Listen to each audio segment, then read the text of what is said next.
ini adalah opportunity untuk kita membantu saudara kita, ya.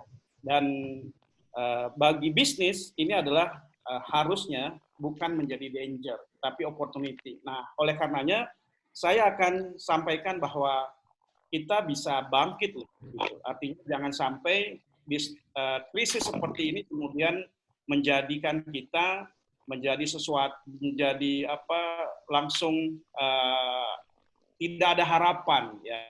Kesannya bisnis properti sudah habis, padahal saya sangat yakin bisnis properti ini adalah bisnis sepanjang masa, ya.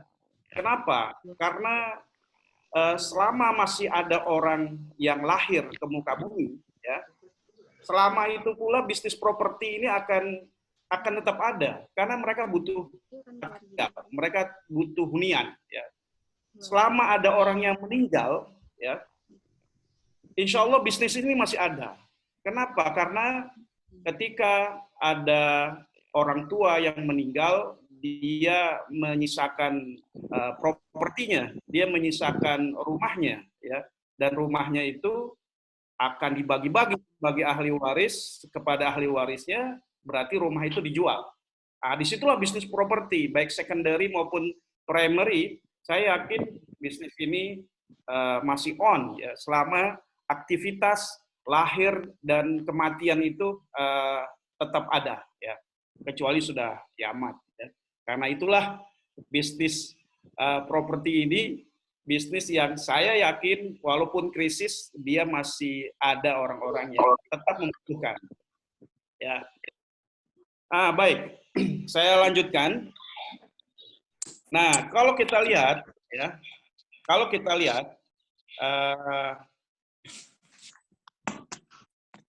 kita melihat properti itu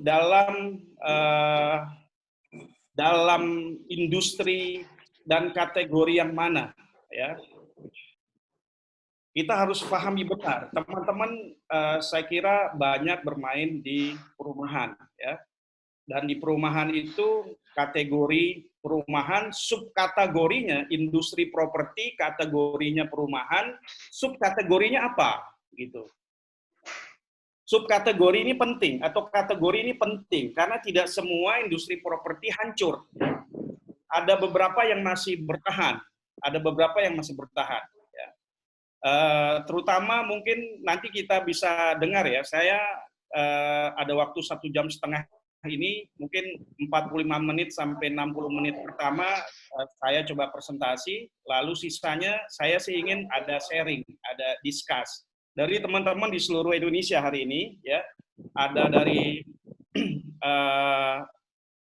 Sulawesi, Daeng Usman jualannya kafling, ya. Setahu saya kafling tidak pengaruhnya ada tapi tidak terlalu besar, ya. Tapi kita dengarkan saja nanti, ya. Untuk di perumahan masih ada bulan Maret ini yang jualan. Saya coba cek beberapa kawan untuk rumah semua segmen masih banyak yang jualan, ya. Saya main di segmen menengah, ya, menengah jual di 600 juta, 700, 800 masih terjual, ya. Walaupun ada kendala, ya. Ada kendala karena konsumen tidak mau datang karena khawatir dengan corona, takut dengan corona, sehingga berbagai cara kita lakukan. Nanti kita discuss untuk hal ini. Intinya saya ingin katakan bahwa ada industri saat ini yang decline, ada industri yang saat ini sedang growth, gitu, ya. Lalu kategori di properti secara umum di properti memang decline secara umum, tapi masih ada lah beberapa yang mungkin kalau diteliti ada segmen yang masih bertahan. Tapi secara umum kita melihat ini, saya ada dua kurva di sini. Ini adalah kurva business cycle, ya. Ada pada saat ekspansi, kemudian posisi peak, kemudian kalau jatuh resesi, ya. Terus seperti ini, polanya seperti ini, ya. Nah, di bisnis properti pada saat ini posisinya yang mana, ya? Kalau saya melihat secara umum, fasenya adalah declining fast, ya. Ini posisi bisnis properti secara umum. Hari ini itu posisinya adalah sedang turun. Ya. Bahkan ini sebetulnya sudah terjadi sejak 2002-3 tahun yang lalu. Ya. Posisi menurun. Ya. Nah ini properti, informasi yang kemarin saya dapatkan sebelum ada corona, sebetulnya 2020 sudah mulai mau naik ya. Tapi tiba-tiba qadarullah, memang sudah takdir dari Allah, datang corona, sehingga yang tadinya mau sempat naik, akhirnya turun lagi. Nah, nah kalau posisi declining seperti ini, ya, coba kita lihat, ini data hasil riset, ya, di bawah ada sumbernya. Ya. Ternyata memang industri properti berada dalam posisi yang declining, ya. Dia punya potensi loser, ya. Dari yang warna hijau tua sebelah kanan atas sampai yang warna merah sebelah kiri bawah, ya, itu kelihatan ya mana yang saat ini sedang growth, ya. Saat ini sedang growth di sisi medical supply, ya. Jadi alat-alat kesehatan ini luar biasa hari ini. Kemudian food processing juga cukup bagus, ya. Kemudian personal and healthcare bagus, ICT, terus tapi sudah tidak hijau, hijau muda, kuning, terus education, financial services, sampai akhirnya kita, ya, di bisnis atau di industri construction and real estate. Posisi kita merah, ya, tapi bukan merah tua. Yang merah tua itu tourism, ya, yang wisata di sini. Kemudian ada maskapai penerbangan, ini sudah posisinya sudah merah. Kita merah juga sih, tapi merahnya tidak merah tua ya, masih merahnya ya masih insya Allah masih ada peluang gitu, masih ada peluang. Nah, kalau melihat seperti ini, memang kondisi kita perlu hati-hati ya. Posisi properti sekarang sedang turun ya, declining fast ya. Sehingga kalau kita tidak hati-hati, perusahaan kita bisa jadi tidak bisa bangkit ya setelah corona ini berhenti. Dan perlu diingat bahwa wabah ini bukan sepanjang masa ya, pasti ada umurnya ya. Setiap umat di dalam Al-Qur'an disebutkan walikulli ummatin ajaluha. Setiap umat itu ada ajalnya, ada masanya, dan saya yakin kita corona seperti ini juga ada masanya karena itu adalah makhluk ya. Nah, kita lihat selanjutnya. Nah, karena industri properti saat ini memasuki fase pertumbuhan yang menurun atau declining fast ya, maka apa yang harus kita lakukan ya? Kita dari berbagai hasil riset, berbagai kondisi aktual di lapangan memang kondisinya menurun ya.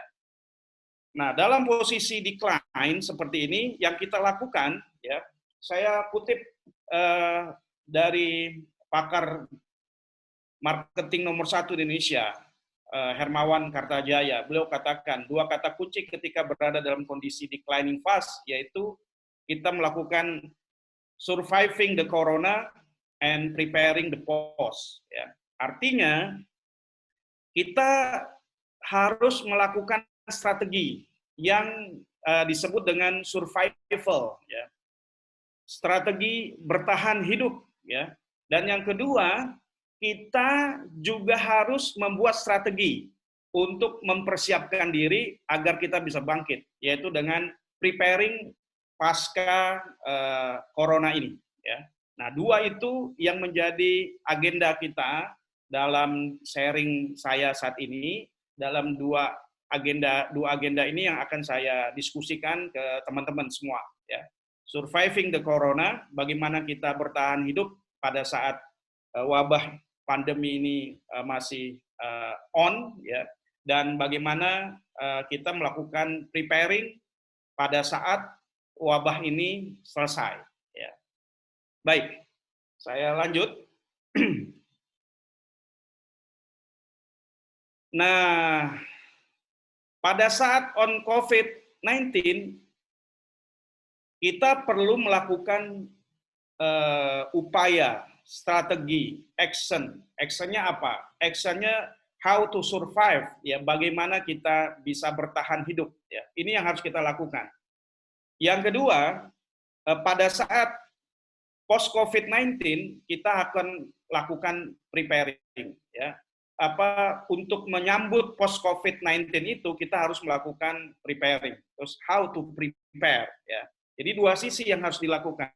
Bagaimana kita bertahan dan bagaimana kemudian kita menyiapkan strategi untuk bangkit sehingga pada saat nanti wabah ini berhenti dan kita akan kembali hidup normal, maka kita sudah siap, kita menjadi pribadi yang siap dan juga perusahaan kita siap, karyawan kita siap, bisnis kita siap, bahkan lebih terengginas, lebih hebat, lebih keren, omsetnya meningkat, pertumbuhannya dahsyat. Ya.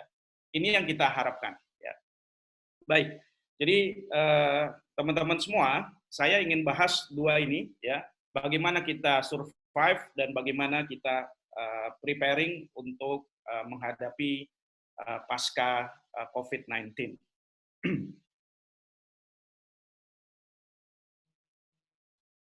Nah, kalau kita lihat beberapa skenario yang ada, ya, ini tergantung pemulihan dari wabah, ya, dan apa program pemerintah, ya.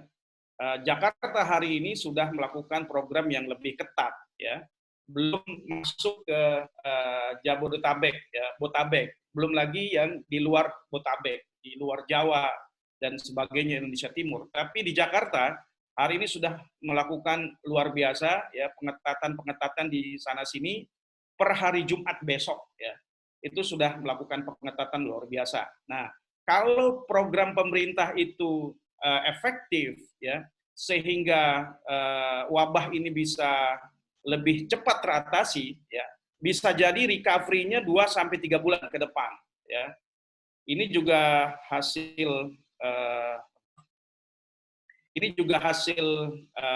wawancara, ya, wawancara yang warna biru itu di Indonesia, yang warna hijau itu di Asia, ya. Ini presentasi keyakinan masyarakat dan skenario kapan wabah akan berakhir dan dampaknya, ya. Jika recovery-nya cepat 2-3 bulan ke depan, ya. Tapi jika kondisinya middle, ya, maka 4-6 bulan ke depan, ya. Nah, yang berbahaya adalah ketika bleeding, ya. Ini kita akan berbahaya ketika 6-12 bulan ke depan, apalagi kalau terjadi resesi, karena pemulihannya bisa di atas 2 bulan. Jadi kalau di atas 2 bulan itu sudah resesi dan kita sepertinya banyak sekali perusahaan-perusahaan yang bangkrut, yang rontok, termasuk bisnis properti. Dari sini kemudian kita coba lihat, ya. Ini saya kasih data juga, ya, pertumbuhan kredit properti di Indonesia dan jumlah anggota RE. Nah, ini anggota RE, ya. Kelihatan dari berbagai waktu krisis, ya, krisis tahun 98, krisis tahun 2008, dan bagaimana krisis 2020. Ya.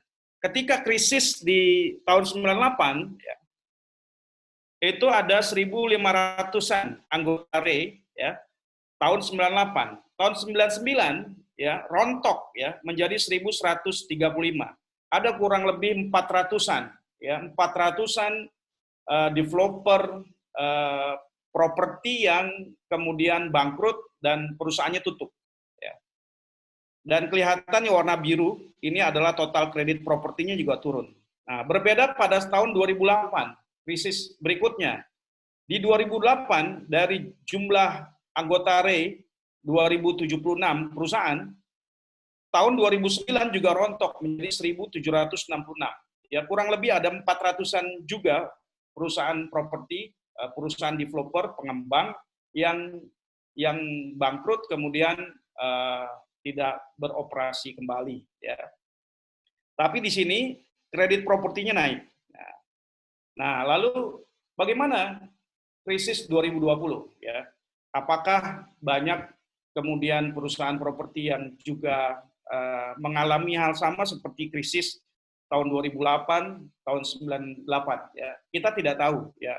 Kalau saya sih berdoa, saya berharap teman-teman di komunitas PDA ini ya, Property Developer Academy ya, alumni PDA, perusahaannya siap untuk bertahan pada saat on COVID-19 ini, dan mudah-mudahan dengan seperti itu juga siap untuk bangkit ketika pasca corona.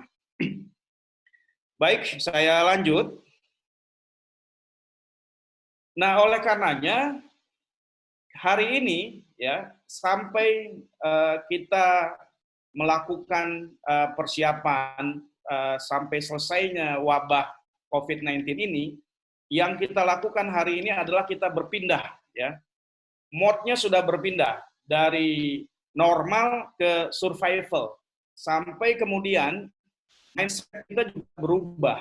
Mindset-nya adalah mindset survival mindset, ya, bukan growth mindset. Sehingga banyak hal yang sudah harusnya kita lakukan agar kita bisa bertahan. Ya. Ini sebagaimana halnya kalau kita naik gunung. Ya.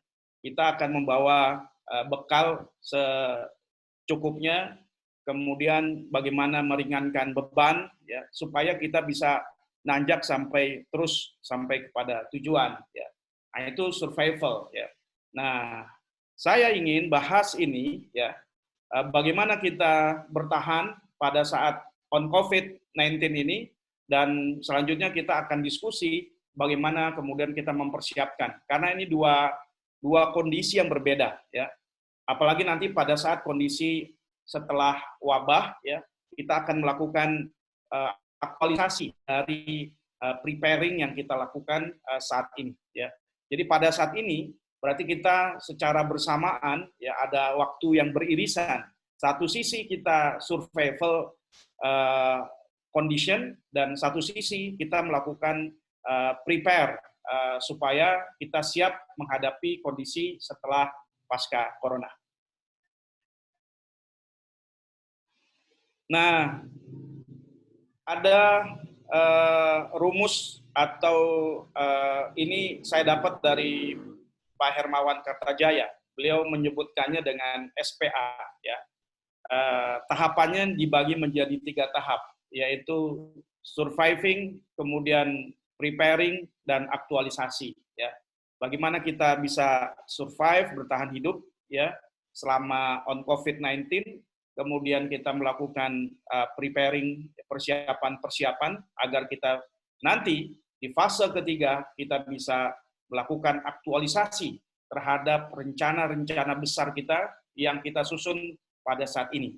Sehingga setelah fase kita normal kembali, perusahaan kita tidak kalah dengan kinerja kita sebelumnya, bahkan kita bisa menjadi perusahaan yang the rising star, atau perusahaan yang terus growth sampai akhirnya goal kita tercapai.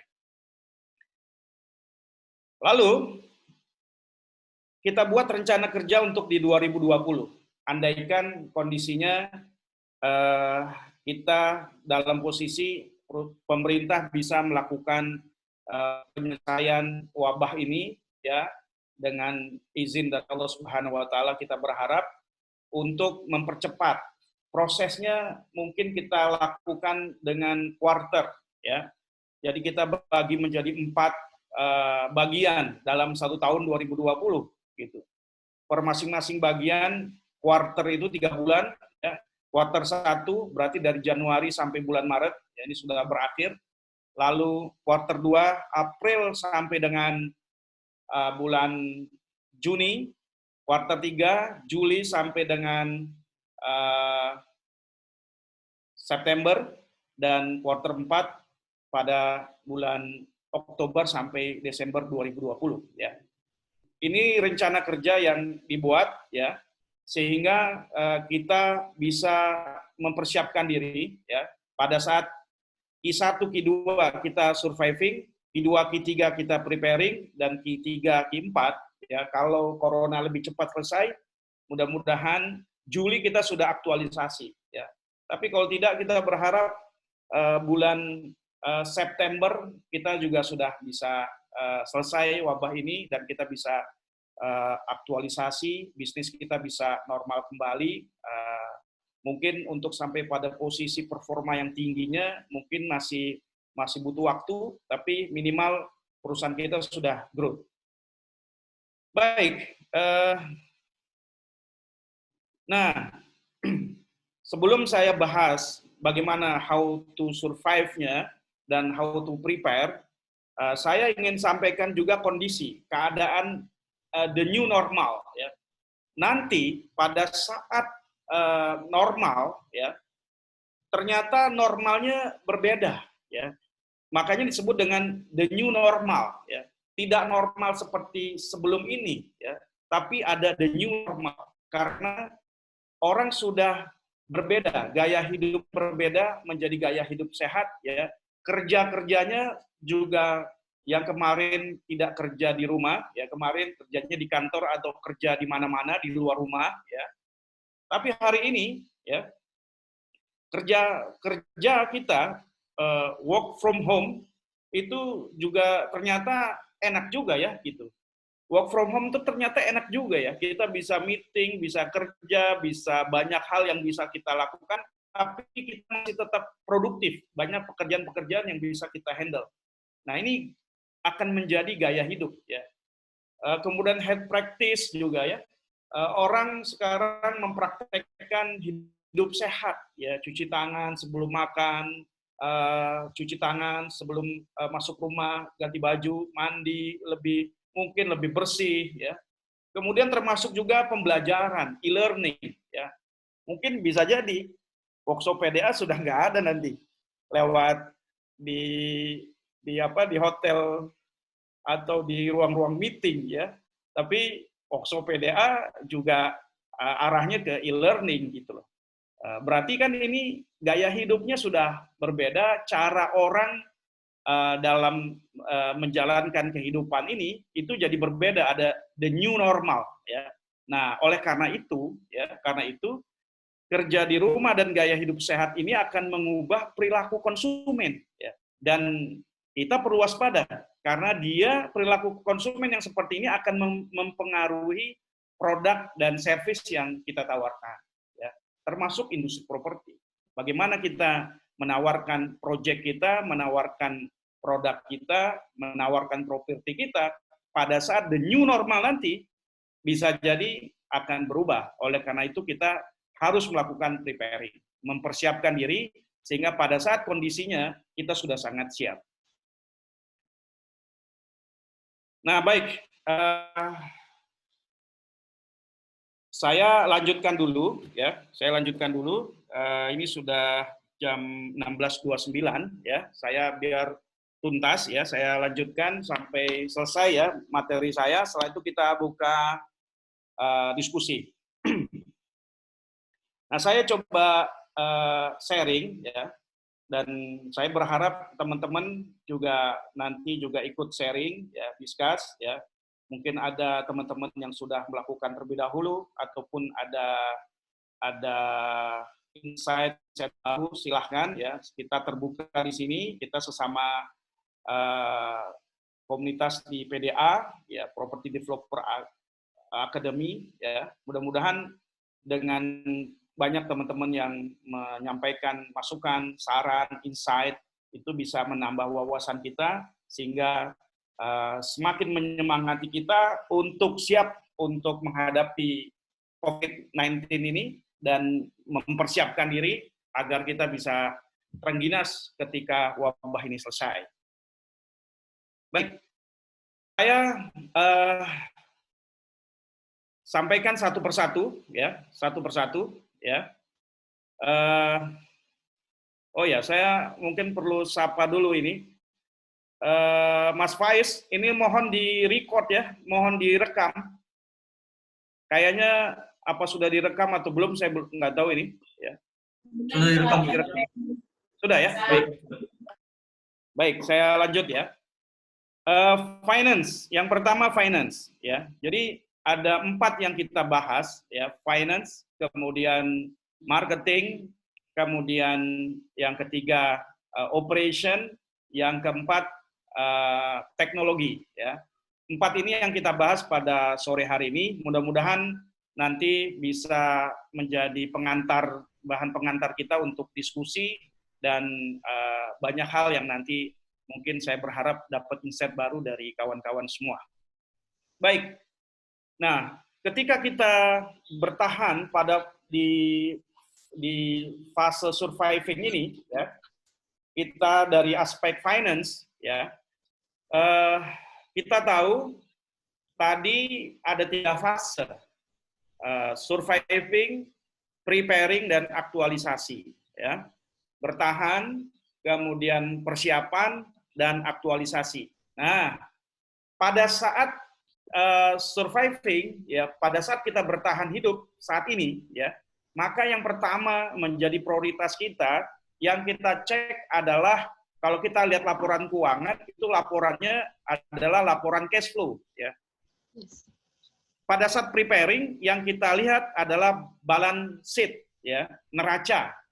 Pada saat nanti aktualisasi, baru kita bicara masalah profit and loss, gitu. Nah, saat surviving ini, kita akan mendahulukan cash flow pasti, ya, karena cash flow itu sangat penting, ya, sehingga kita mungkin bisa jadi hari ini adalah karena kita bertahan hidup, ya, yang penting ada cash in, ya, keuntungan berkurang, no problem, ya, keuntungan tidak sesuai dengan target, no problem, ya, tapi kita punya darah, ya, karena cash itu adalah darah, gitu. Kalau tidak ada darahnya, tidak ada kehidupan. Tidak ada kehidupan, mati berarti, kan? Oleh karena itu, kita akan fokus, ya, bagaimana sekarang kita mempertahankan cash flow kita, memanage cash flow kita, mengelola cash flow kita, sehingga kita bisa bertahan, syukur bisa sampai 3-4 bulan, lebih baik lagi sampai 6 bulan, lebih baik lagi cash flow kita, andaikan penurunan terhadap penjualan signifikan, kita masih bisa on sampai bulan ke-12. Misalnya wabah ini belum berhenti juga sampai waktu yang panjang, tapi karena cash flow kita bagus, kita tidak termasuk perusahaan properti yang bangkrut dan tutup ketika krisis selesai. Nah, sehingga tahapannya adalah cash flow, balance sheet, ya, balance sheet atau neraca, ini bicara aset. Jangan sampai aset kita terjual gitu loh, gitu. Jangan sampai gara-gara COVID-19 ini aset kita kemudian jadi berkurang, ya, terjual, ya, karena untuk menutupi cash flow, ya, kita jagain. Tapi itu pada saat preparing lah, ya. Tapi sekarang fungsi kita adalah mengelola cash yang ada di saldo rekening perusahaan kita agar kita bisa bertahan hidup sampai 3 bulan, syukur 6 bulan, syukur 12 bulan. Ya. Baru yang terakhir kita berpikir untuk ambil keuntungan. Ya. Nah, saya lanjutkan. Ini ada kata-kata yang luar biasa. Kita sudah dengar ini, cash is king, no cash, no empire. Ya. Cash is blood, no life. Ya. Cash itu adalah darah, tidak ada darah, tidak ada kehidupan. Cash is power. Ya. Cash itu adalah kekuatan, power. No cash, no power. Ya kan? Berarti no cash, no business. Gitu loh. Jadi kita paham ini, sehingga dalam posisi survival ini harus cash, harus ready. Jangan sampai kita tidak ada cash. Karena kalau tidak ada cash, bagaimana kita menjalankan perusahaan? Ya, satu sisi karyawan harus digaji. Ya, beberapa pengeluaran yang rutin. Ya, kalau kita sewa kantor, ya, mungkin pada saat itu harus ada pembayaran. Mungkin bisa jadi kantor ditutup. Ya. Kalau tidak ada cash, ya, sehingga cash itu menjadi penting. Ya. Nah, saya ingin coba sampaikan apa yang harus kita lakukan nih? Pada masa krisis, bagaimana kita mengamankan cash flow? Ya, pada masa krisis mengamankan cash flow lebih penting daripada profit. Ya, terus apa yang perlu dilakukan? Ya, ini teman-teman setuju ya bahwa cash flow lebih penting daripada profit pada saat ini loh. Ya, pada saat ini, bukan pada saat wabah selesai. Ya, tapi pada saat ini karena ini adalah fasenya adalah fase survival. Ya, maka kita lebih bagus mengamankan cash flow. Ya. Baik. Nah, bagaimana kita mengamankan cash flow? Ya, kita lihat cash flow itu ada cash inflow, ada cash outflow. Ya. Nah, dua sisi. Cash in, ya, bagaimana kita amankan? Ya. Lalu nanti cash out juga bagaimana kita amankan supaya kita bisa punya cash dan kita bisa bertahan cash in hand ya, cash in rekening kita supaya bisa bertahan 3-4 bulan sampai 6 bulan, kalau bisa sampai 12 bulan ke depan ya. Yang pertama kita perhitungkan ya bagaimana kebutuhan perusahaan agar bisa berjalan 3-4 bulan ke depan ya. Ini berharap recovery-nya cepat ya. Pemerintah bisa menyelesaikan ini dengan izin Allah, dengan izin Tuhan Yang Maha Kuasa, kita bisa selesai 3-4 bulan ke depan. Berarti kalau dari bulan Maret kemarin, Maret, April, Mei selesai. Paling lambat Juni. Ya. Juli kita sudah mudah-mudahan sudah kembali lagi normal. Ya.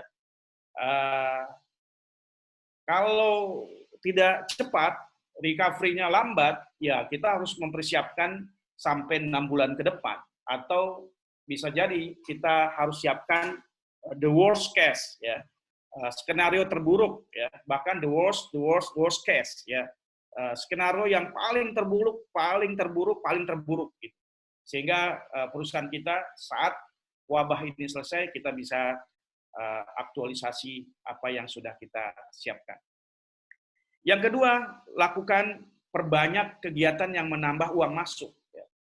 Jadi yang kita pikirkan sekarang adalah di tengah kondisi seperti ini, bagaimana caranya agar uang masuk, gitu. Push penjualan, kalau bisa push penjualan, gitu. Dengan berbagai cara nanti kita bahas, ya. Tentunya dengan kondisi hari ini yang serba susah ya, konsumen mager, ya, malas gerak, ya, apalagi yang tinggal di Jakarta sudah ada aturan mulai besok yang memperketat, ya, tidak boleh ada activity, ya. Perbankan juga mulai memperketat ya, ada beberapa bahkan yang kantornya tutup lalu tidak ada akad KPR dan sebagainya, walaupun ada beberapa bank yang masih membuka kesempatan untuk KPR kalau kita menggunakan perbankan ya. Lalu kantor pajak tutup ya, bisanya online. Ya, bahkan notaris, ada beberapa notaris juga sudah tutup ya. BPN juga tutup ya. Kemarin katanya tanggal 5 buka, sekarang kalau yang di Bogor sampai tanggal 22 BPN baru buka lagi gitu. Sehingga seandainya terjadi penjualan juga hari ini akad KPR-nya mungkin ada gangguan-gangguan, walaupun tetap saja ada jalan ya. Insya Allah ada jalan ya. Kalau beberapa yang saya dapatkan informasi masih bisa akad KPR, dan tempat saya bulan ini juga rencananya akad, pekan depan ada 2 konsumen yang akad, mudah-mudahan tidak ada masalah ya. Kami sedang mengupayakan agar kendala yang ada di lembaga-lembaga terkait itu supaya bisa akad KPR ini bisa tetap bisa berjalan akadnya. Kemudian contohnya apa? Memperbanyak kegiatan yang menambah uang masuk. Ya, selain penjualan, mungkin kita perlu coba berpikir dengan keras, gitu. Bagaimana agar terjadi uang masuk sebanyak-banyaknya. Ya. Berarti kan selain memperbanyak, kita juga yang ketiga adalah mempercepat, membuat sistem uang muka lebih besar, misalnya DP-nya dinaikkan, ya, dengan diskon, dengan promosi dan sebagainya, agar ada uang masuk gitu dengan DP yang agak besar, tapi harganya mungkin kita turunkan. Ya. Atau kita lakukan tagih piutang lebih agresif, lebih aktif, ya, baik hutang konsumen, apakah hutang down payment yang belum lunas, atau hutang cicilan rumah yang belum terbayarkan pada saat sudah jatuh tempo, ya, atau juga kalau KPR di perbankan karena polanya adalah by progress uang masuk, by progress dari pembangunan rumah, gitu. Kalau sudah progresnya kita kejar piutang-piutang tersebut sehingga kita bisa dana cash in hand itu semakin banyak di rekening kita sehingga kita juga bisa semakin lama bertahan hidup. Ya. Ini yang pertama yaitu cash in. Ya. Yang kedua kita bicara cash flow juga ada cash outflow. Ya. Apa yang kita lakukan? Yang kita lakukan yaitu perketat, ya. Untuk pengeluaran kita perketat, ya. Lakukan double check terhadap pengeluaran-pengeluaran yang harus kita bayarkan, ya. Perketat, double check, ya. Cek lagi, apakah ini perlu, ya. Apakah ini bisa digeser? Apakah ini penting? Apakah ini harus dibayarkan? Apakah mungkin bisa digeser, ya. Makanya yang kedua adalah perpanjang, ya. Kita renegosiasi termin pembayaran ke pihak ketiga. Apakah ke pemilik tanah, ya, kalau tanahnya bayarnya bertahap, apakah ke kontraktor, ya, apakah ke supplier, ya, ke para pihak, ya.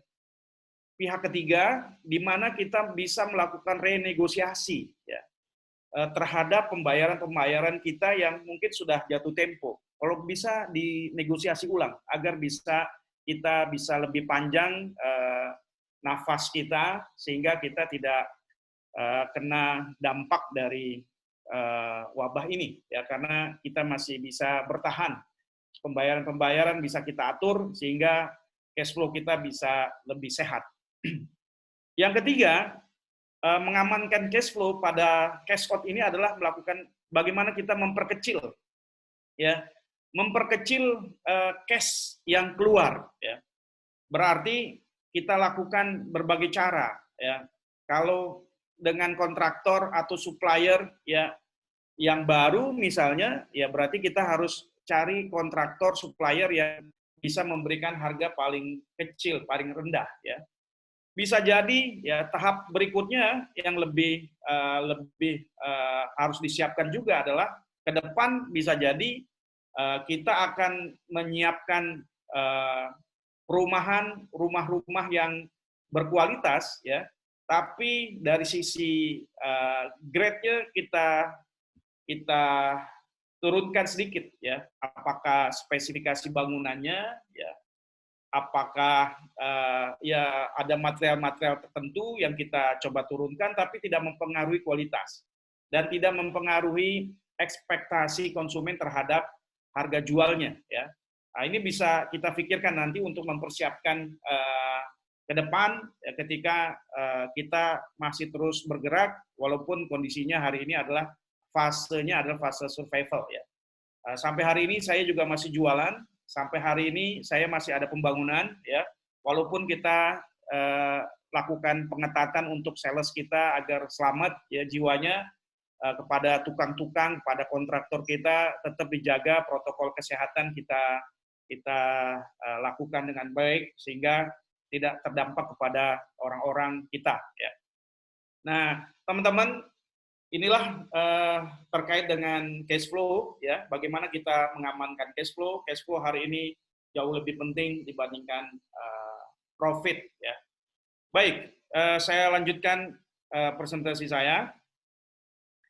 Nah, tadi yang pertama bicara finance, ya.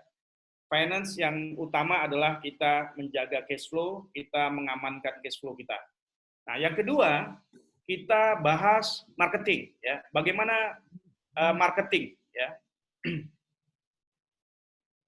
Kita bicara marketing itu ada 3, ya. Customer, produk, dan yang ketiga brand, ya. Pada saat survival seperti ini, kita amankan adalah customer kita, ya. Preparing masuk ke produk pada saat aktualisasi kita berharap brand ini naik, ya. Brand kita tetap terjaga, ya. Konsumen hari ini masih melihat bahwa perusahaan kita masih aktif, ya. Perusahaan kita masih bisa salesnya masih bisa dihubungi, ya. Kemudian bagian customer relationship kita juga masih menghubungi customer yang lama sehingga tetap menjaga hubungan. Ya. Nah ini urutannya seperti itu. Hari ini kita jaga customer kita, ya. Kita kawal customer kita dengan cara seperti apa? Kelola dan jaga hubungan lebih baik lagi dengan customer dan jadikan customer sebagai prioritas pada saat pandemi ini, ya. Jadi jangan sampai karena bisa jadi perusahaan kita sudah mengurangi karyawan yang bekerja di work from home, sudah bekerja di rumah, tapi tetap memaintain konsumen-konsumen kita, ya. Dengan cara apa ini? Caranya dua, ya. Bagaimana kita mengelola customer di saat pandemi, yaitu dengan responsiveness dan empati, ya. Empati. Jadi respon terhadap customer tetap terjaga, ya. Yang membangun ada komplain, kita tetap respon dengan baik. Berita acara serah terima rumah tetap kita lakukan dengan sebaik-baiknya. Lalu pada saat ada konsumen yang mempertanyakan produk kita atau komplain terhadap pembangunan di proyek kita, tetap kita layani dengan baik. Ada respons, ya. Respon yang luar biasa dan ada empati, ya. Empati artinya bahwa kita tidak melulu jual saat ini, ya. Kita mungkin banyak sekarang iklan-iklan kita ditambahkan bagaimana agar mereka tetap menjaga kesehatan, social distancing, mereka tetap menjaga kebersihan, ya, dalam iklan-iklan kita baik di digital marketing tentunya, ya, flyer-flyer kita mungkin ada pesan-pesan untuk pencegahan wabah corona ini tetap dilakukan sehingga konsumen melihat ada empati kita terhadap kondisi mereka. Karena bagaimanapun customer kita sama seperti kita. Mereka work from home, mereka juga sedang khawatir, mereka juga dalam posisi survival, ya. Ini sama. Kondisi mereka sama dengan kondisi kita juga dalam posisi yang serba kekhawatiran, serba juga dalam kondisi ada tekanan-tekanan dan sebagainya, ya. Oleh karena itu respon terhadap mereka, empati terhadap mereka adalah cara kita mengelola customer. Jangan sampai customer merasa kita sepertinya hanya dagang, hanya jualan tanpa memikirkan keselamatan mereka, ya. Kalaupun kita jualan, kita juga perlu sampaikan bahwa datang dengan masker kalau dia mau datang ke tempat kita untuk survei lapangan, ya, survei proyek kita. Kemudian kita siapkan disinfektan di pintu masuk proyek kita dan seterusnya, sehingga ada kesan bahwa kita ini juga menjaga keselamatan mereka, bukan hanya untuk membuat proyek kita laku terjual saja. Nah, baik. Selanjutnya, nah ini strategi penjualan di era pandemi, ya. Saya kira bisa nggak kemudian ya kita tetap bisa jualan, ya, tapi customer-nya nggak datang, ya. Ini serba salah sebetulnya atau serba sulit, ya, serba sulit, ya. Mereka mau datang, ya, tapi khawatir, ya. Kalau mereka tidak datang, kita sulit untuk melakukan upaya closing, ya. Memfollow up-nya agak susah, ya.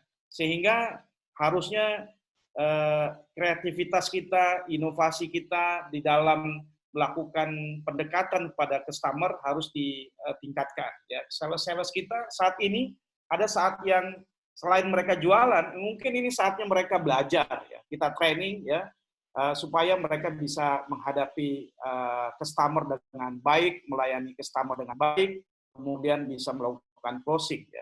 Nah, saya ada satu ide, ya, bagaimana kita melakukan iklan, ya, di proyek kita beli rumah tanpa keluar rumah, ya. Ini hebat kalau bisa beli rumah tanpa keluar rumah. Kalau terjual, ya, seandainya ini terjual, rumahnya terjual, ya, nanti yang repot kalau mau akad, ya, baik itu akad KPR, ya, maupun akad jual beli balik nama, ya, dengan notaris tanpa bank, ya, itu kan harus di kantor notaris atau di kantor kita, ya. Ini tagline kita beli rumah tanpa keluar rumah, berarti nanti kalau dengan perbankan KPR gitu akad, berarti orang banknya datang ke customer, ke rumah customer, notarisnya datang ke rumah customer, kita juga datang ke customer, ya. Sehingga customer betul-betul dia tidak perlu keluar rumah, datang ke proyek kita untuk beli rumah kita. Wah, ini kalau bisa luar biasa, ya.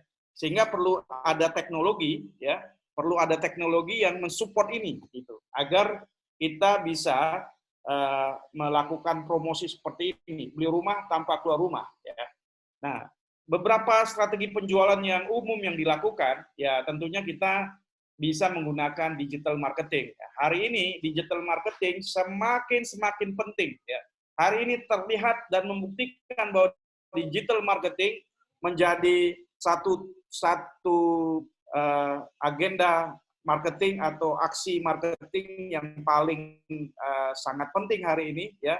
Kita harus mengubah dari offline ke online, ya, dari manual ke digital, ya. Semuanya sudah ke digital, semuanya sudah ke online, ya. Hari ini sangat-sangat terbukti bahwa digital marketing, online marketing menjadi satu ujung tombak bagi proses penjualan proyek kita. Apakah dengan media online, ya, portal online, ya, dengan medsos, ya, FB Ads, IG dan sebagainya, ya, juga YouTube, ya, kemudian SEO, Ads Google, ya, WA Blast, ya.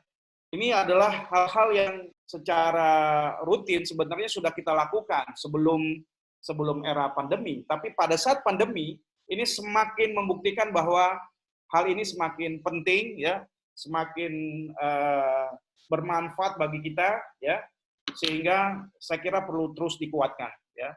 Kemudian tidak melakukan kegiatan pameran atau open house, ya, baik di mall, apalagi banyak mall yang sudah tutup, atau di kantor banyak yang sudah tutup di beberapa tempat, ya. Tentunya open house, pameran, pertemuan dengan customer di tempat yang kerumunan, yang banyak aktivitas orang, ini tentunya sudah kita hindari. Lalu pemberian hadiah langsung, diskon, dan kemudian kemudahan cara bayar, ini semakin kita lakukan tentunya, ya. Tentunya tidaklah mungkin kita menjual harga perumahan kita, harga proyek kita sebelum COVID-19 dan sesudah COVID-19 ini dengan harga yang sama, ya. Pasti harusnya ada hal-hal yang menarik kita berikan kepada customer, ya. Tidak mungkin sama, ya. Kalau sama dan mau customer-nya luar biasa, ya. Saya sangat apresiasi itu kalau bisa, ya. Tapi saya merasakan kita harus melakukan strategi marketing promosi yang lebih baik, ya. Bisa jadi malah harga itu akhirnya kita turunkan agar saat seperti ini customer mau beli dan cash flow kita semakin bisa bertambah sehingga kita bisa mempertahankan hidup kita, perusahaan kita, dan juga mempersiapkan perusahaan kita untuk aktualisasi setelah wabah corona. Dan yang terakhir, kekuatan tim sales. Nah, ini juga penting, teman-teman sekalian. Tim sales ini adalah ujung tombak hari ini, ya. Ketika orang-orang di office, ya, front office kita atau di office kita, di kantor pemasaran kita atau di kantor pusat kita sudah di work from home, orang promosi, orang arsitek, ya, kemudian para manajer-manajer kita kita, ya orang keuangan, orang admin sudah work from home. Yang ada di lapangan sekarang adalah sales dan tukang, ya, sales dan tukang. Ya. Ini orang-orang kepercayaan kita, ujung tombak kita, yang mereka adalah menjadi kekuatan perusahaan kita. Sehingga ini harus dikawal. Ya. Bisa jadi kita perlu tambahkan, ya, perlu tambahkan bonus untuk mereka, atau kita tambahkan tambahan gaji untuk mereka, atau fee untuk mereka, karena mereka bekerja pada saat kita di rumah, mereka juga dalam kondisi resiko tingkat tinggi, ya, di luar rumah bekerja untuk kita, sehingga tim sales ini perlu kita jagain, perlu kita kawal, kita support agar mereka terhindar dari corona, dan mereka semuanya itu, para sales kita, ujung tombak kita, juga bisa meraih hasil, ya. Walaupun kondisi hari ini memang mengalami penurunan penjualan properti, tapi ikhtiar tentunya harus tetap kita jalankan, ya. Ini mungkin strategi penjualan di era pandemi yang bisa kita lakukan. Nah, saya ingin ada masukan, ada insight dari teman-teman bagaimana kita melakukan strategi penjualan di era pandemi seperti ini, ya. Selain dari apa yang sudah saya sampaikan ini. Baik, selanjutnya yang ketiga adalah operation, ya. Operation. Apa yang kita lakukan pada saat operation, ya? Operation ada 3, cost, delivery, quality, ya. Pada saat survival seperti ini, maka yang akan kita kuatkan adalah bagaimana kita efisien dalam hal cost, dalam hal biaya. Kita akan bekerja pada low cost operation, ya. Nah, ini reduce operating cost, ya. Business as usual, ya. Cost plus profit adalah price, ya. Jadi cost plus profit, ya, itu jadinya price, ya. Untuk memperbesar profit, biasanya kita meningkatkan harga jual. Ini kondisi normal. Biasanya seperti ini, ya. Ada biaya, ya. Kemudian ditambahkan profit, ya. Itulah harga jual kita. Nah, supaya profitnya semakin lebar, harganya kita tingkatkan, ya. Nah, ini harganya kita tingkatkan. Ini normal, ya. Pada saat kondisi hari ini, ya, kita rubah gayanya, gitu. Operating cost, ya. Kemudian ini price-nya, selling price, ya. Untuk memperbesar profit, maka biasanya yang dilakukan saat ini adalah melakukan operating cost-nya dikurangi, ya. Biaya-biaya kita kurangi, dengan tetap berharap profitnya bisa besar, ya. Tapi andaikan profitnya berkurang sedikit, kemudian harga kita kurangi, yang penting terjadi penjualan untuk kondisi momentum hari ini, no problem, ya. Karena hari ini adalah saat kita on COVID seperti ini, on COVID-19, yang paling penting adalah kita menjaga cash flow kita, ya. Kemudian bicara biaya, ya, hari ini kita harus melakukan review alokasi budget, rencana pengeluaran, ya. Saya pernah sampaikan di kelas, ya, ada 6 komponen biaya proyek perumahan, ada biaya perolehan lahan, ada biaya perizinan, biaya pematangan lahan, biaya OHC, biaya bangunan, biaya pembebanan per unit. Ini biaya-biaya yang ada pada proyek perumahan, ya. Lalu bagaimana biaya perolehan lahan? Ada pembelian lahan, legal pembelian lahan, sertifikasi lahan, pajak-pajak. Saya sampaikan terus ini, ada biaya perizinan, perizinan baik di BPN maupun perizinan di Pemda. Lalu biaya pematangan lahan, ada infrastruktur, utility, fasum, biaya pemeliharaan dan pembinaan lingkungan. Kemudian ada biaya OHC, persiapan kantor, operasional kantor, gaji karyawan, promosi, ya. Lalu ada biaya bangunan, apakah rumah yang 1 lantai, rumah 2 lantai, atau kita bangun ruko, ya. Ada tipe 36, tipe 70, tipe 80, tipe 54, ruko 2 lantai, 3 lantai, 3,5 lantai, dan sebagainya. Itu kita coba lihat kembali, review semua, ya, budget di proyek kita, ya. Lalu ada biaya pembebanan per unit, biaya sambungan listrik, IMB, sambungan air bersih, split sink, fee sales, biaya maintenance, biaya AJB, biaya pembuatan taman halaman depan, biaya lain-lain dan sebagainya. Ya. Nah, dari situ lalu kita coba distribusinya seperti apa? Distribusi biaya satu proyek perumahan, ya. Ini ada biaya perolehan lahan, ya, yang warna biru 33,4%. Ada biaya bangunan biru muda 39,5%, ya. Lalu ada biaya 9,6% ini biaya perizinan, ya. Lalu ada biaya lain-lain, pembebanan per unit 8,7%. Lalu ada biaya perizinan 1,9%, ya.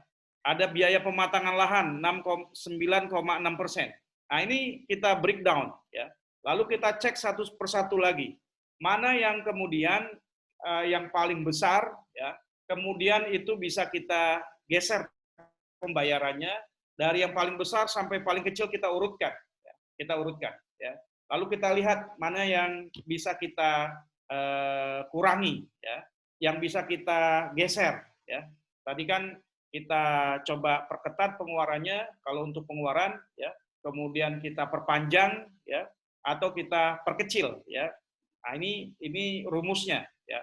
Nah, apa yang kita lihat setelah kita tahu itu, susun prioritas pengeluaran, ya. Kita ambil yang low cost high impact. Nah, kita bisa menggunakan satu matrik dari Moscow Priority, ya. Ini yang memberikan satu kondisi satu cost itu dia penting atau tidak penting, harus tidak harus, dia wajib dibayarkan atau bisa dinegosiasi ulang dan sebagainya, ya. Nah, baik, saya lanjut lagi. Nah, berikutnya bagaimana kita mencari cost yang bisa kita reduce, ya. Berarti dan mana yang harus kita pertahankan, ya. Yang kita harus lihat adalah bagaimana cost itu sendiri, yang low cost, high cost, atau yang berimpact rendah dan berimpact tinggi. Kita bisa lihat ini, ya. Ada yang low cost, ya, low impact, ini tidak kita pikirkan, ya. Ada yang high cost, low impact, itu juga bukan prioritas kita, ya. Atau yang high cost, high impact, ini standar, ya. Yang kita cari adalah yang low cost, high impact, ya. Yang biayanya rendah tapi efeknya, impact-nya luar biasa. Nah, dari sekian biaya tadi, itu coba kita list mana yang ada di proyek kita, ya. Lalu kita bisa juga menggunakan rumus Pareto, ya, bahwa bagaimana kita bisa effort-nya hanya 20%, ya, tapi bisa menghasilkan riset 80%, ya. Lalu ini kita akan hindari yang effort-nya besar dengan hasil yang rendah, ya. Kita yang low cost tapi memberikan high impact, ya. Nah, ini juga saya sampaikan ada matrik bagus ini, Moscow Priority, ya. M-nya itu adalah must have. Ini adalah biaya-biaya yang tidak dapat dinego, ya.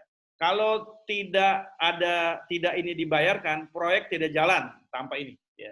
Kalau tidak ada ini, tidak bisa produksi, ya. Rumahnya nggak jadi, gitu. Rumahnya nggak terbangun. Kalau tidak terbangun, tidak bisa nagih. Nah, itu yang must have, ya. Tidak aman tanpa ini, ya. Nah, ini kita cari mana yang termasuk dari must have, ya. Nah, ini yang menjadi prioritas pertama yang harusnya kita siapkan dananya, ya. Dan ini memang mau nggak mau harus ada, ya. Karena kita akan mengurangi biaya, akan reduce biaya sehingga kita harus pilah, ya. Lalu setelah dipilah-pilah, kemudian kita masukkan ke dalam matriksnya, ya. Ada must have, ada should have, ada could have, ada won't have, ya. Yang should have penting tetapi tidak vital, ya. Mungkin ada masalah tapi ini tanpa ini tetapi proyek masih bisa jalan. Maksudnya Anda bisa dia penting sih, tapi proyek masih bisa jalan gitu. Atau Anda masih bisa negosiasi lah gitu. Lakukan negosiasi ulang. Nah, itu should have ya. Nah, ini urutan yang kedua yang penting, yang menjadi prioritas. Prioritas yang paling tinggi adalah yang must have ya, yang tidak dapat dinego. Kalau tidak ada biaya ini, maka proyek tidak jalan. Kalau tidak ada uang ini atau biaya ini yang kita siapkan, maka produksi nggak jalan, ya, proyek kita berhenti, ya. Atau kalau ini tidak dibayarkan, maka proyek kita nggak aman. Ya. Nah, itu yang must have. Ya. Kita urutin terus. Ya. Yang ketiga, could have, diperlukan tapi tidak lebih penting dari should have. Ya. Ini boleh dibayarkan jika ada ekstra budget kita. Itu nantilah. Ya. Ini yang bisa kita kurangi. Ya. Atau yang terakhir, dan yang terakhir yang keempat, won't have. Ya. Won't have ini tidak diperlukan saat ini di luar budget, perlu, tetapi tidak ada impact real, sehingga ini bisa kita reduce saat ini.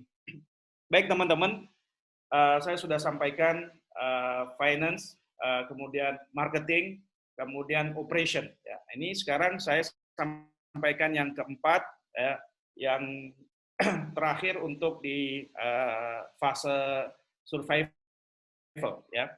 Teknologi, yang pertama kita perlu intimacy, artinya bagaimana customer intimacy bisa kita lakukan dengan teknologi. Bagaimana kita membangun keintiman ya dengan customer dengan menggunakan teknologi ya. Sehingga saat ini teknologi sangat penting ya. Customer intimacy menggunakan teknologi ya. Bagaimana kemudian customer itu bisa kita rawat, kita maintain ya, kita support ya, kita jaga, kita bangun komitmennya, kita berikan perhatiannya tetap dengan bantuan teknologi ya. Maka pada saat survival seperti ini, intimacy, customer intimacy terkait dengan teknologi tentunya ya, itu penting kita siapkan ya. Baru setelah itu kita bicara teknologi untuk innovation dan unity ya. Saya coba kasih contoh ya. Ini contoh ternyata ada 10 tren teknologi di dunia real estate, di industri real estate ya. Ini saya dapat sebelum corona ya. Sudah dirilis nih tahun 2009 akhir ya. Yang paling pertama itu ada virtual reality ya.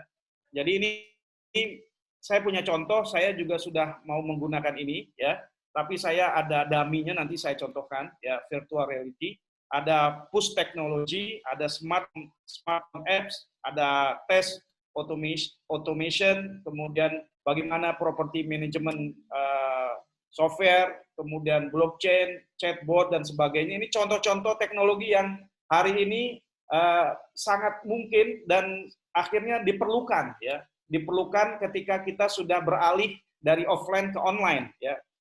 Memaksa kita beralih dari offline ke online, maka teknologi di real estate yang bisa dipakai pada kondisi ini akhirnya menjadi sangat kita perlukan ya. Saya kasih contoh ya.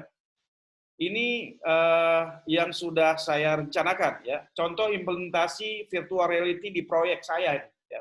Ini contoh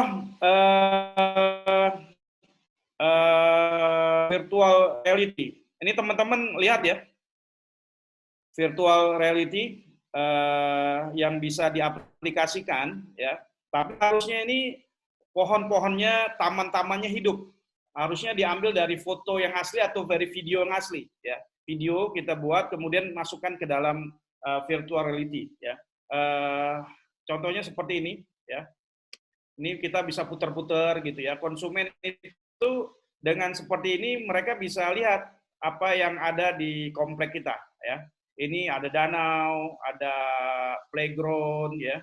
Kemudian ada taman-taman. Dia bisa muter 360 derajat gitu loh ya. Ini contoh virtual reality yang bisa kita pakai ya. Bisa kita pakai ya. Ini di outdoor ya.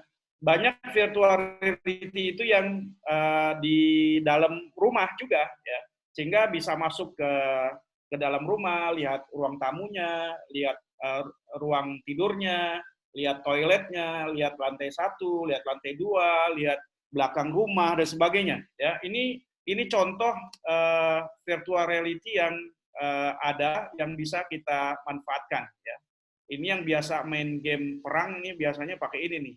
Ya, ini contohnya. Ya, ini virtual reality nih. Ya, tapi ini dari desain ya, harusnya yang asli ya. Ini harusnya yang asli. Ya. Itu dia. Ini contoh virtual reality yang bisa kita manfaatkan ya saat sekarang ya, sehingga konsumen nggak perlu datang ke rumah ya, nggak perlu datang ke project ya, mereka bisa lihat gitu. Bisa lihat apa yang ada di project kita ya, apa yang ada di project kita mereka bisa lihat, mereka bisa saksikan. Nah, ini bisa masuk ke dalam rumah sebetulnya ya, cuman belum dibuat ya. Saya akan menggunakan virtual reality ini untuk pemasaran proyek-proyek saya ke depan ya, walaupun harganya lumayan ya. Saya cek itu totalnya kurang lebih paling murah yang sudah dicek oleh staf saya kisaran 60 sampai 80 juta gitu. Satu paket ya, 60 sampai 80 juta. Kalau memang sangat kondusif dan memang bisa memberikan penjualan, kenapa tidak ya. Baik, saya percepat. Nah, itu adalah fase surviving ya. Nah, sekarang kita masuk bagaimana preparing ya. Preparing yang ke depan kita harus more quality, more value ya.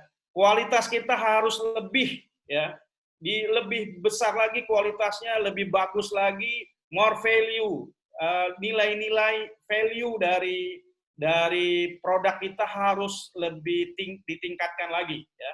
Ini preparing, bagaimana kita menyiapkan produk kita dengan kualitas yang lebih dan value yang lebih ya. Lalu yang kedua, saya persingkat ya, nanti jadi bahan diskusi saja. Less cost, more productivity. Bagaimana kita ke depan mempersiapkan semua produk-produk kita, semua operation kita itu dengan less cost ya, low cost operation ya, dengan harga beli yang rendah dan sebagainya, tapi more productivity ya. Atau misalnya kita bisa contohnya apa yang dilakukan oleh perusahaan Huawei teknologi ya, mereka dengan sistem apa itu mereka dengan jumlah karyawan yang tadinya 5 ya dikurangi menjadi 3, tapi produktivitasnya itu bisa menjadi tetap produktivitasnya tetap seperti 5 orang gitu ya. Jadi produktivitas itu tetap besar walaupun biayanya kita kurangi ya. Itu contoh di SDM ya. Kita cari mana yang memberikan low impact, low cost dengan high impact ya. Banyak yang nanti bisa kita coba siapkan nanti ketika selesai dari wabah ini ya, sehingga perusahaan kita menjadi perusahaan yang lebih hebat dibandingkan sebelumnya ya. Kemudian offline delivery, online transaction ya. Kalau rumah udah pasti offline delivery-nya ya, orang serah terima rumah pasti offline ya. Tapi bagaimana online transaksi itu bisa dilakukan ya. Dari website orang bisa bertransaksi ya, ada chatbot untuk di website kita yang bisa menjawab pertanyaan-pertanyaan customer ya sebelum kita handling ya. Saya kira arahnya preparing seperti itu ya, sehingga saya berharap kita kemudian dengan melakukan ini ya, bagaimana produk kita more quality, more value, kemudian kita juga melakukan less cost, more productivity, menekan biaya kita lebih rendah, biaya kita lebih murah, tapi produktivitasnya, impact-nya tetap lebih tinggi, tetap lebih baik ya, dan kita mencoba menggeser ya dari offline ke online ya. sehingga otomatisasi dari banyak sistem value chain di bisnis properti kita akan terus kita lakukan dengan sebaik-baiknya, sehingga kita pada saat wabah corona ini selesai menjadi perusahaan yang terengginas, menjadi perusahaan yang tumbuh, menjadi perusahaan yang lebih baik lagi, bahkan lebih hebat lagi, sehingga bisnis kita terus continue ya sampai waktu yang panjang. Ya. Saya kira dari saya itu ya. Saya ucapkan terima kasih atas perhatian teman-teman sudah mengikuti online kelas PDA ini. Mudah-mudahan bermanfaat